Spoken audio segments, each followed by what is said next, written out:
Bienvenue dans ce nouvel épisode de Pharma Podcast version interview, l'un des concepts offerts à tous les pharmaciens et de manière générale à tous les acteurs de la pharmacie.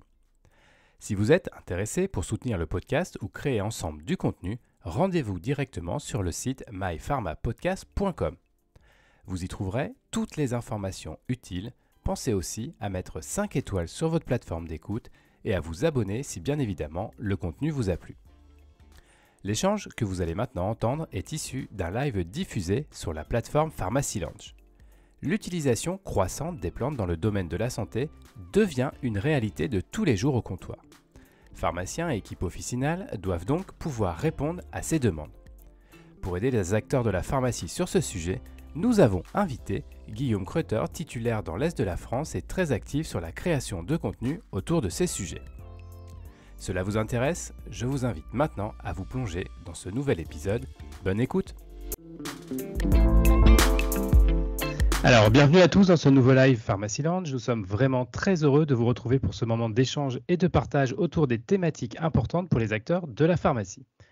Nous allons aujourd'hui nous mettre au vert en abordant un sujet autour de l'utilisation croissante des plantes dans le domaine de la santé.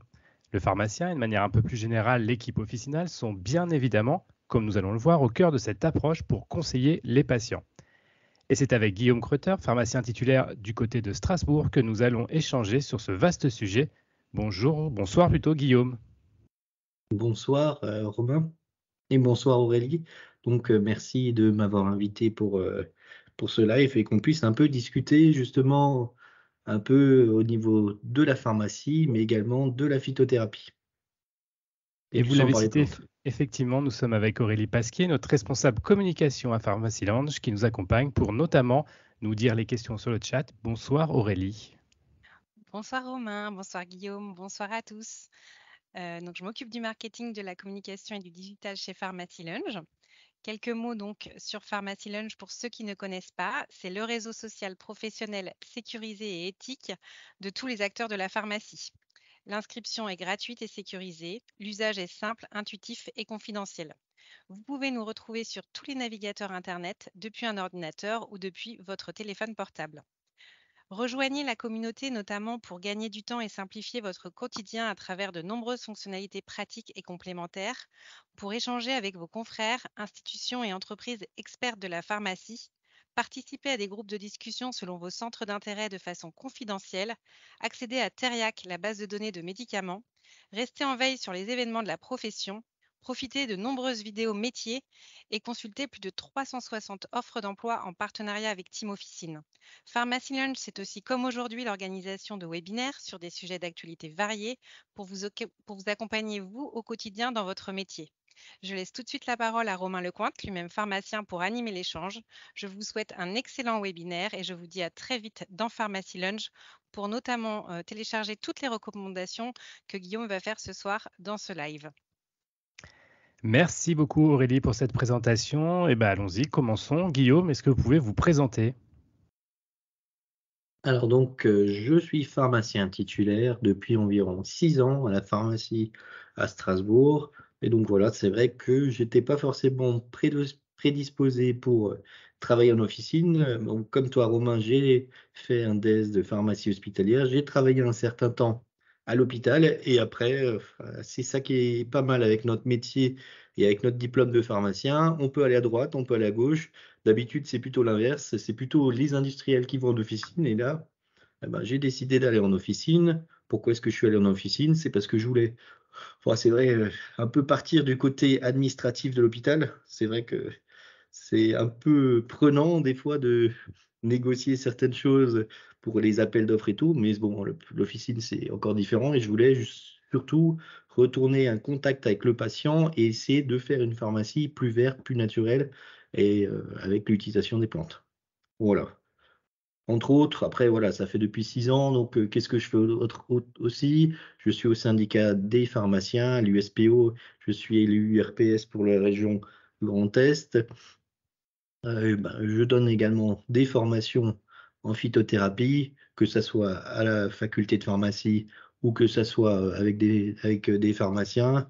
Et donc là, depuis maintenant, quelques mois, je viens de créer une société justement pour faire des plantes et des huiles essentielles. Donc justement avec le dernier projet que je suis en train de sortir avec ma femme, qui s'appelle le jardin aromatique. Voilà. Alors, vous l'avez dit, on assiste quand même depuis quelque temps à une certaine tendance vers le naturel, notamment dans le comportement des patients pour leur santé. Est-ce que vous, qui êtes maintenant en officine, est-ce que vous faites le même constat au comptoir? Alors, je dirais que oui, évidemment, il y a de plus en plus on a envie d'aller, au vert et d'avoir aussi un côté plus responsable. On voit que les patients ont envie justement d'avoir une modification de leur comportement. Donc qu'est-ce qu'ils vont faire? Ils vont essayer de prendre peut-être des médicaments un peu plus naturels, ils vont essayer de regarder également la composition et donc dans la composition, c'est aussi le côté qui est couplé à l'écologie, c'est-à-dire qu'on veut des produits plus proches de chez nous, français, qui ont fait moins de kilomètres et qui sont, plus clean. Donc qu'est-ce que ça veut dire plus clean? C'est vraiment, de pas avoir une liste avec une cinquantaine d'excipients, d'adjuvants et autres, qu'on voyait de plus en plus pendant une certaine période. Donc là, maintenant, on essaye de retourner à des produits naturels, donc avec, justement les dérives qu'on peut avoir, avec le côté un peu greenwashing qu'on peut avoir. Mais voilà, justement, je pense que c'est le métier de pharmacien, maintenant, d'essayer justement on n'est plus comme avant où le pharmacien, il fabriquait ses produits, où il apportait ses produits pour le patient. Maintenant, c'est l'inverse, on a des produits partout, on en trouve, on en discutera peut-être un petit peu, des produits partout, en supermarché. La dernière fois, j'étais allé, dans des boutiques, de cosmétiques et donc justement, ils vendaient toutes sortes de produits, naturels, des gummies, des compléments alimentaires, même, dans les jardineries, ils commencent à vendre, ce genre de compléments alimentaires à base de plantes parce que c'est devenu la mode et donc le pharmacien, son rôle, c'est vraiment d'essayer de conseiller et de pouvoir décrypter ces produits pour que, ça soit bien utilisé et que ça soit dans l'intérêt de la santé publique. Alors, vous l'avez évoqué, on peut retrouver ces produits un peu partout et on s'aperçoit qu'il y a de plus en plus de professionnels qui sont plus ou moins spécialisés dans la santé, qui se tournent vers ce naturel pour la prise en charge de certaines maladies. Quelle est pour vous la place que doit avoir le pharmacien dans cette approche par les plantes face à ces professionnels plus ou moins diplômés? Alors c'est vrai qu'il y a différentes professions qui se créent parce qu'il y a des besoins et parce qu'aussi, faut pas non plus, se voiler la face et pendant un certain temps, les professions médicales, que ça soit médecin, pharmacien, infirmière ou autre, il y a eu une espèce de décalage et on devait faire à tout prix des médicaments. On était parti un peu du côté naturel, donc maintenant il y a un retour et un retour dans la vie de tous les jours, mais également dans le soin. Donc il y a eu des professions qui se sont intercalées, en plus du fait que maintenant justement, il y a des pénuries de médecins, il y a des pénuries de de professions pharmaceutiques, environ 15 000 personnes, en pharmacie, donc préparateurs plus, pharmaciens. Et tout le monde a des pénuries, les infirmières, c'est pareil. Donc il y a eu des professions qui se sont rajoutées, donc par exemple des sophrologues, des naturopathes et des ostéopathes. Donc c'est des professions, on va dire, qui sont plus ou moins légitimes, qui ont pas forcément les mêmes professions, qui ont pas forcément, non plus, un diplôme cadré. C'est-à-dire qu'il y en a qui font des formations un week-end, il y en a d'autres qui font des formations pendant 3 ans. Donc je pense que le rôle du pharmacien, premièrement, c'est comme on l'a vu pendant le Covid, que ça soit pour la santé naturelle ou pour le reste, c'est devenu un peu le centre, comme ils appellent ça, des hubs de santé, un peu la plaque tournante, des professionnels de santé parce qu'il est disponible directement avec les patients, il est en contact avec les patients, il connaît les patients, de sa naissance jusqu'à sa mort et il est disponible directement alors que le médecin, on voit maintenant que c'est même un peu plus difficile, faut prendre des rendez-vous. Donc on voit et en plus on a le côté logistique, donc on connaît tous les autres professionnels de santé. Donc le pharmacien doit être, on va dire ce centre de coordination de la santé en coordination avec le médecin et pouvoir donner sa place, je pense, à tous les autres professionnels de santé, ou les professionnels plutôt qu'on appelle du bien-être et de coordonner les soins et de travailler un peu avec tout le monde. Est-ce que vous observez que la profession est dans cette approche-là? Est-ce qu'il y a vraiment un tournant qui est en train de se faire vis-à-vis d'une certaine concurrence? Peut-être que la profession s'est dit: «Oh là là, il faut faire attention, il faut peut-être qu'on revienne à nos bases» pour pouvoir avoir une certaine légitimité. Vous qui êtes élu au niveau syndical, en quoi la profession avance sur ce sujet, sur ces sujets? Alors, on va dire que d'un point de vue officiel, bah, il y a toujours pas de reconnaissance des métiers qui sont pas reconnus. Donc, après, je dirais que c'est, au cas par cas et ça dépend aussi de la personne qui est en face. Si on voit une personne en face, qui commence à dire: «Oui, il faut pas prendre de traitement, parce que, faut essayer de prendre des plantes, pour le cancer et pour autre chose». Donc on le voit qu'il y a eu des dérives qui ont été, on va dire purement commerciales. Bah, ce genre de personnes évidemment, c'est pas des personnes avec qui on va travailler. Par contre, des personnes, moi, personnellement, avec des personnes que je connais depuis, quelque temps qui ont une vraie formation et ben, des fois, des patients, justement, on peut les conseiller d'aller faire une séance de sophrologie ou autre, et là, on se rend compte maintenant que, il y a une évolution en termes également de médecine et c'est pas uniquement soigner la personne à un moment T sur une pathologie aiguë, mais on se rend compte que justement, toutes les pathologies chroniques, elles se soignent pas avec des médicaments, mais c'est avec ce qu'ils appellent des interventions non médicamenteuses ou non pharmacologiques. Donc justement, il y a une société savante qui s'est créée pour essayer de discuter, et de voir justement toutes ces interventions. Avant, on appelait ça règles hygiéno-diététiques, le sport, l'acupuncture, les médecines naturelles, qui est à côté. Est-ce que ça marche, oui ou non? Est-ce que c'est, réel? Est-ce qu'il y a une vraie efficacité? Ou est-ce que justement c'est plutôt de l'ésotérisme et à ce compte-là, on va pas le faire, mais justement d'essayer de quantifier et de voir ce qu'on faisait pas pour l'instant.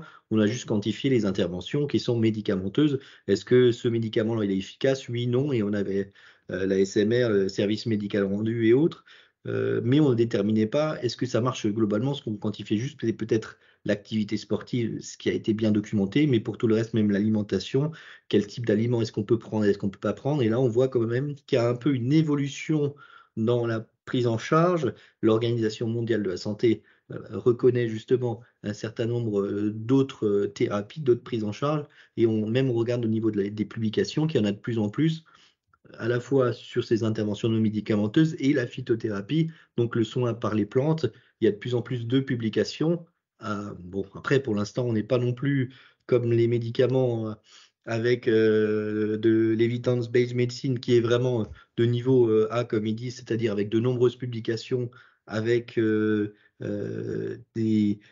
revues impact factor élevé, plus des méta-analyses, mais de plus en plus, en particulier les Chinois et les Indiens, ils investissent pour faire des vraies publications sur ces domaines-là pour savoir est-ce que ça marche, est-ce que ça ne marche pas. Par exemple, vous tapez sur internet curcuma et vous regardez, il y a pas mal de publications. Est-ce que ça marche sur Alzheimer? Est-ce que ça marche sur, comme antioxydant? Et donc voilà, bon, on arrive à déterminer les interventions qui soient à la fois sur les plantes ou sur l'alimentation avec un degré d'évidence de plus en plus élevé. C'est ce qu'on recherche, c'est de faire bah, de la phytothérapie clinique et pertinente, c'est-à-dire d'avoir vraiment un niveau de preuve élevé et pas être dans le côté oui, ça marche pas, sans avoir de données scientifiques. Donc c'est vraiment, ah ben, là on voit que le pharmacien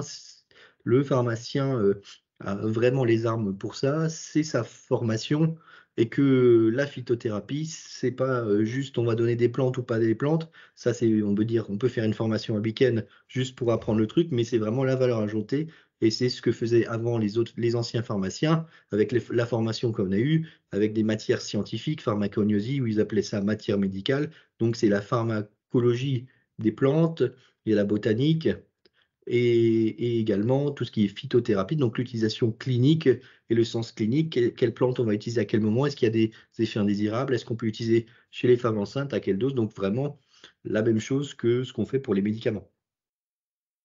Je vois qu'Aurélie, on a des questions sur le chat. Oui, justement, il y avait une question sur les formations. Quelles sont les formations pour être expert des plantes, Guillaume? Alors, il y a 2 types de formations, si vous voulez. Bon, là, donc les premières, c'est les formations qui sont universitaires.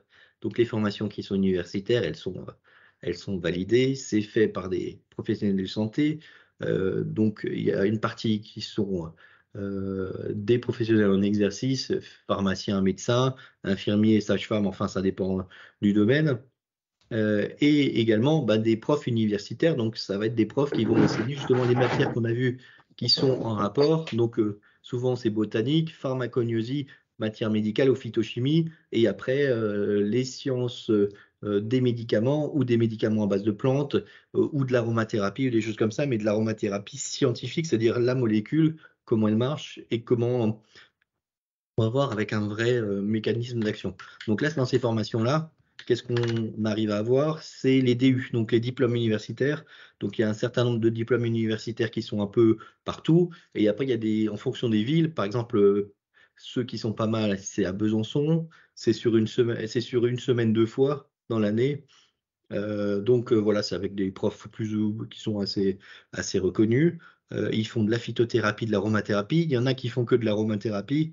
Et justement, il y a une société savante qui vient d'être créée. Donc il y a une association, vous pouvez adhérer si vous voulez. Et donc justement, cette association, elle sert un peu à faire de l'aromathérapie scientifique. Et en particulier, de plus en plus, il y a des protocoles qui se font à l'hôpital, que ça soit pour l'anesthésie, que ça soit pour la cancéro ou différentes choses. Donc voilà, cette société-là, savante, elle a été faite par différents professionnels, dont la présidente, elle est prof de pharmacognosie, Sabrina, à Paris. Et donc justement, si vous voulez, pour les pharmaciens et les médecins, vous pouvez adhérer à cette association. Donc c'est assez intéressant. Donc il y en a aussi également à Paris, en phytoaroma. Sinon, il y a des formations, il y a un diplôme d'herboristerie qui fait herboristerie plus phytothérapie à Paris également. Donc, c'est une licence. Donc, c'est 1 an après avoir fait 2 ans d'études. Donc, c'est soit pour les préparateurs, soit pour les pharmaciens en alternance. Donc ça, c'est les formations universitaires. Sinon, il y a d'autres formations. Il y a des organismes de formation. Je ne veux pas toutes les citer. Ou sinon, il y a une association qui est pas mal, qui s'appelle l'association d'endobiogénie. Donc, c'est un espèce de courant qui est à Paris de phytothérapie, qui est fait avec des médecins et des pharmaciens et qui est très, très intéressant, justement, sur l'enseignement de la phytothérapie à Paris. Et c'est des formations qu'on peut faire soit un week-end, soit tous les 6 mois, soit pendant 1 an. Donc, vous pouvez regarder, l'association c'est pas mal. Je vois, Aurélie, qu'on a une autre question sur les challenges actuels de la phytothérapie. Tout à fait, Romain. Quels Du sont-ils, coup, ces challenges? Alors, moi, je pense que ce qu'il faut déjà, c'est surtout au niveau de l'officine, on doit être le lieu, je dirais, de référence. Et comme je l'ai déjà dit, je pense que le pharmacien, il doit vraiment garantir cette rigueur scientifique. Après, je dis pas qu'on peut pas avoir des produits qui sont peut-être un peu moins qualitatif, enfin moins côté scientifique, mais il faut qu'on ait ces produits et pas qu'on propose des produits où on sait que c'est juste pour vendre. Et ça, il y en a de plus en plus dans les compléments alimentaires maintenant. Ils peuvent mettre plus de 1000 plantes, ils peuvent mettre des champignons, ils peuvent même mettre des insectes. Et donc là, on voit que c'est devenu un peu n'importe quoi. Chaque personne, chaque jour, il y a des personnes qui me contactent qui disent: ah oui, je veux créer un complément alimentaire. La fille, elle fait un truc de marketing, ou alors elle fait des littéraires et elle veut se lancer dans la création de compléments alimentaires. Parce que c'est très facile maintenant de contacter quelqu'un, un façonnier, parce que c'est vrai que tout est quasiment fabriqué à 2 ou 3 façonniers, et de dire: je vais créer ma marque de compléments alimentaires. Mais on ne s'improvise pas comme ça, créateur de marque avec des concentrations de produits. Donc c'est ça qui est important. Je pense que le pharmacien doit sélectionner des produits de qualité, il doit regarder la composition et il doit être expert justement et également déchiffrer les étiquettes, que ça soit pour les compléments alimentaires, parce que là on voit maintenant que tous les laboratoires ici passent les médicaments en compléments alimentaires.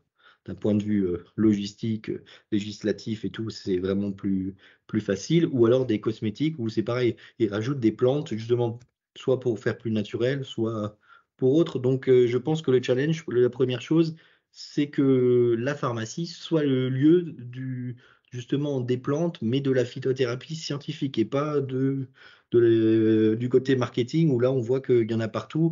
Je dirais que ça, faut le laisser au supermarché. Enfin bon, bref, c'est où on n'a pas besoin vraiment de conseils. Donc, première chose, c'est vraiment de sélectionner déjà les laboratoires de la qualité également, et aussi de voir comment est-ce qu'on peut faire pour trouver des laboratoires qui sont français avec des circuits courts. Moi, ce que je trouve quand même assez exaspérant en regardant un petit peu la différente composition de tout le monde, c'est que la plupart des produits, ils viennent des pays de l'Est. Même les huiles essentielles, je regardais la composition, même la lavande, le prix est quasiment 5 à 6 fois moins cher quand elle vient de Bulgarie. Donc on voit que il y a des pans de notre agriculture qui a complètement été arrêté. Toutes les plantes aromatiques ont été arrêtées parce que justement ça coûte moins cher dans les pays de l'Est. Donc les agriculteurs ont arrêté de le faire, mais c'est un peu comme les principes actifs qu'on voit. Tous les médicaments, maintenant ils essaient de rapporter juste le paracétamol, mais tous les autres principes actifs, c'est la même chose. On a perdu la chimie, donc on a perdu les médicaments, mais on a perdu les plantes aromatiques, donc on a perdu aussi la souveraineté par rapport aux extraits de plantes qu'on a derrière, parce qu'on n'a plus la matière première. Donc après, on va la faire venir avec des extraits qui sont de moins bonne qualité. Enfin bon, des fois, ils sont de bonne qualité, mais c'est pas la même chose et tout est standardisé.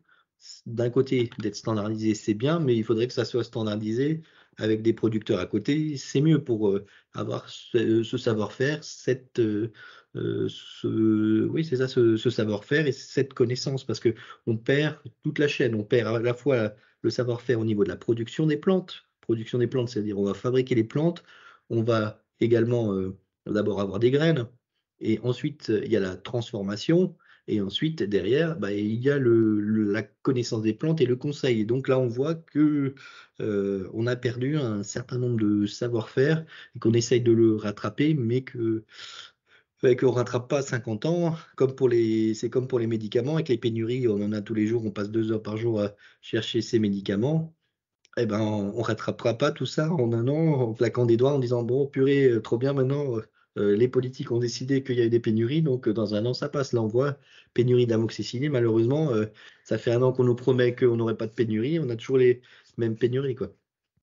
Enfin, je sais pas, qu'est-ce que Romain, t'as la même chose chez toi à l'hôpital? C'est la même chose chez moi, t'inquiète pas. Ça, Du on coup, va pas les Guillaume, inventer, quoi. maintenant que le pharmacien titulaire a choisi ses produits et ses fournisseurs, l'étape d'après, c'est quoi? Il faut convertir l'équipe officinale, il faut la former, il faut communiquer auprès de sa patientèle. Comment ça se passe? Alors oui, évidemment, la première chose, c'est d'avoir les produits, mais également, bah, derrière, enfin, le plus important, de toute façon, en officine, c'est ce qui nous différencie justement, on va dire, des autres circuits de distribution, c'est qu'on a du personnel qui est formé. Un pharmacien, c'est au moins 6 ans, plus les préparateurs, là, on voit qu'ils sont déjà 2 ans d'ost et qui vont peut-être passer aux 3 ans. On ne sait pas encore, là. Normalement, c'est censé être acté, même en officine, ils auront 3 ans, comme les préparateurs hospitaliers. Et donc là, on voit justement qu'il faut, je dirais, se réorganiser et essayer de se réinventer, même avec ce côté phytothérapie. Moi, je pense qu'il faut le traiter, c'est comme un médicament, et donc il faut savoir le conseiller. Il faut également faire je pense, des animations, essayer de faire de l'information comme pour le médicament, comment utiliser par exemple les huiles essentielles, parce que ça, c'est quelque chose qui se vend de plus en plus partout.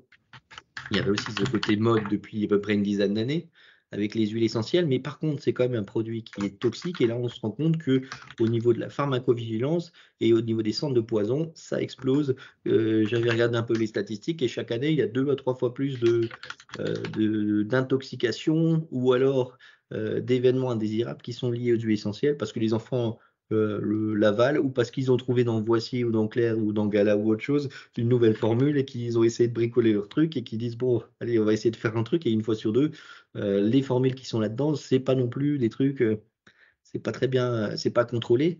Donc voilà, je pense qu'il y a un travail à faire de formation et d'information à la fois de nos patients, mais également des équipes officinales. Moi, ce que je remarque, c'est que du, du, à cause du manque de temps, mais également de la pénurie de personnel, et avec toutes les nouvelles missions qu'on nous a collées, on a du mal à faire des vraies formations. Et des vraies formations, c'est pas une formation d'un labo qui vient et qui essaie de vendre un produit. C'est vraiment une vraie formation avec un vrai professionnel. Et donc justement, ça prend du temps. Et il faut du temps pour former ce personnel. Donc, ce côté formation, je pense que c'est vraiment indispensable euh, pour, euh, pour faire ça. Et donc après, ensuite, une fois qu'on a fait cette formation, il faut qu'on arrive justement à mettre en place soit dans des officines qui sont spécialisées. Je pense que c'est ce qui arrive. Dans les grandes villes, c'est possible de se spécialiser dans chacun des domaines, ou alors on va plus avoir un corner par exemple, de phytothérapie ou d'aromathérapie, ce qui est déjà le cas, mais de pouvoir l'étoffer, de pouvoir le faire vivre et de pouvoir proposer justement des produits qui sont un peu différents de ce qu'on a, qui est standardisé un petit peu, et qui n'est pas forcément les produits qui sont les plus qualitatifs, et de sortir un petit peu on va dire, des une ou deux grandes marques qui sont partout, mais qui sont pas super qualitatives, quoi. Moi, je voulais rebondir sur une question que j'ai vue dans le chat au sujet des interactions avec les plantes. À la fac ou au quotidien, on me dit: «Oh là, attention les plantes, notamment avec les traitements chroniques». Je sais pas, je pense, aux anticancéreux, aux immunosuppresseurs, choses bien particulières. Où on peut se renseigner et comment aborder cette vraie problématique pharmaceutique? Alors, bon, alors c'est vrai que c'est un sujet qui est de plus en plus d'actualité, parce qu'on se rend compte que les patients, ils sont de plus en plus chroniques, ils sont de plus en plus âgés, polymédicamenteux. Et donc, on va essayer de trouver, où sont les interactions, et donc c'est là où on voit que le pharmacien a vraiment son rôle à jouer, parce que c'est lui vraiment l'expert. Je ne veux pas dire que le médecin ne connaît pas les interactions, mais bon, il a un peu du mal à se souvenir, en particulier des cytochromes, des machins, comment ça marche, enfin tout ça. Donc là, ça, c'est le genre de choses qui est assez intéressant, et donc, justement, bah, les plantes, il y a différentes, il y a quelques bouquins qui existent. Mais il y a une, base qui a été faite, justement par le CHU de Grenoble, heu, qui s'appelle EDRIN, qui est sur le site de Thériac, et qu'on peut justement voir les publications qui sont sorties. Donc je trouve que c'est relativement bien fait. Il y a une veille, bibliographique, donc ils vont regarder les publications. On tape, je sais pas moi, allez, je sais pas moi, vous tapez un truc genre, la personne a de la passiflore et du cisplatine, vous allez mettre les 2 et vous allez, regarder, et ils vont regarder au niveau des publications s'il y a les 2. Est-ce qu'il y a des interactions? Oui, non, et après ils vont mettre, la liste des publications avec, est-ce que c'est juste, une étude de cas?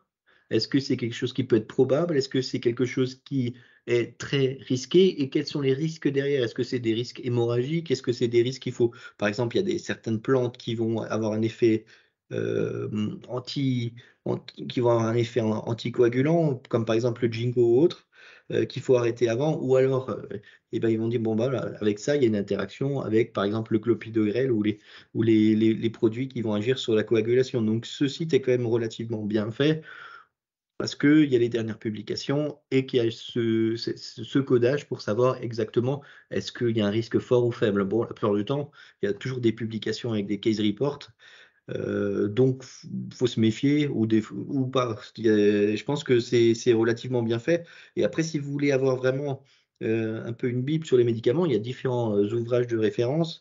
Il y a, il y a des livres, justement, ça s'appelle la bible des plantes médicinales, mais ce qu'on peut retrouver sur internet, ça s'appelle Wikiphyto, ça est fait justement par le docteur Morel, donc c'est un médecin qui est à Besançon, et donc on peut trouver les plantes avec l'efficacité. Il y a des publications également pour savoir est-ce que c'est efficace ou pas, et en dessous, souvent, il y a une rubrique avec des publications, s'il y a des interactions ou pas. Même si c'est vrai que le but, c'était plutôt de découvrir la plante et de voir un peu l'efficacité. Il y a aussi un peu des publications sur les interactions, mais bon, si vous voulez vraiment aller sur un site, il faut aller justement sur cette Basteria qui est vraiment bien faite.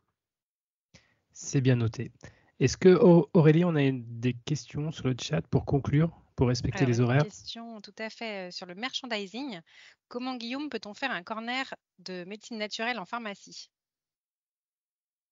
Alors, comment faire un corner de médecine naturelle en pharmacie?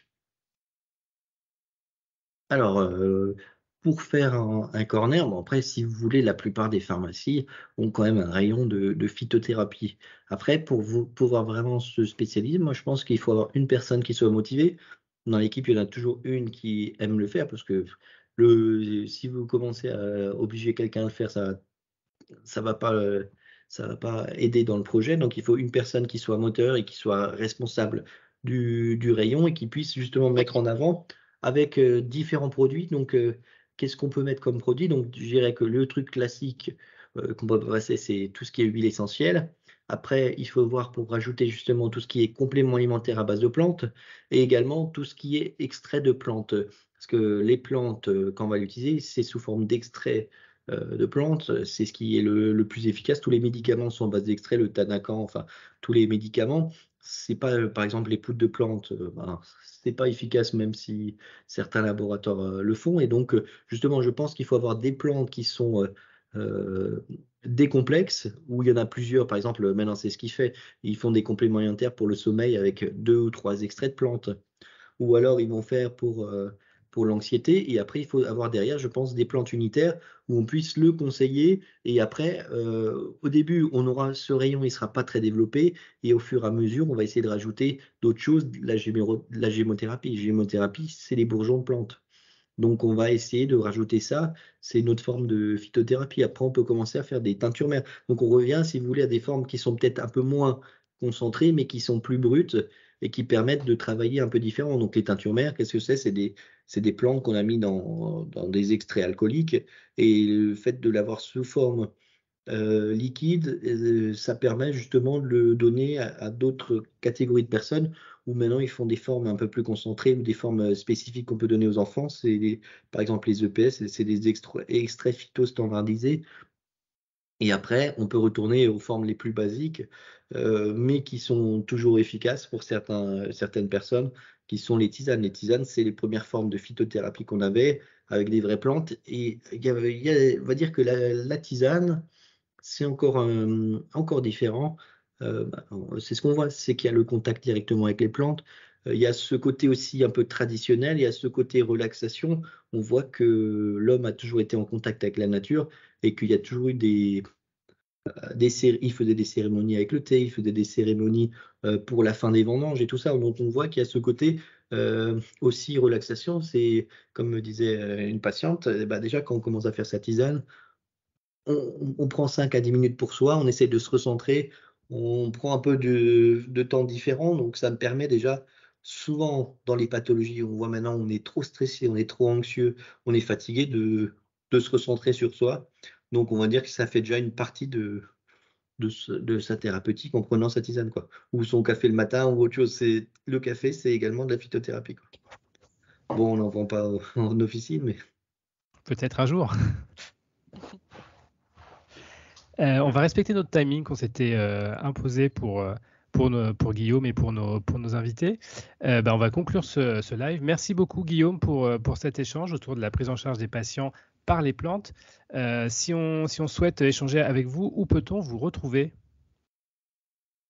alors, donc moi, donc je fais un petit peu d'information, donc on peut m'envoyer un mail, il y a les coordonnées. Je suis sur LinkedIn, donc je fais différentes publications sur Facebook ou sinon à la pharmacie, vous pourrez me contacter.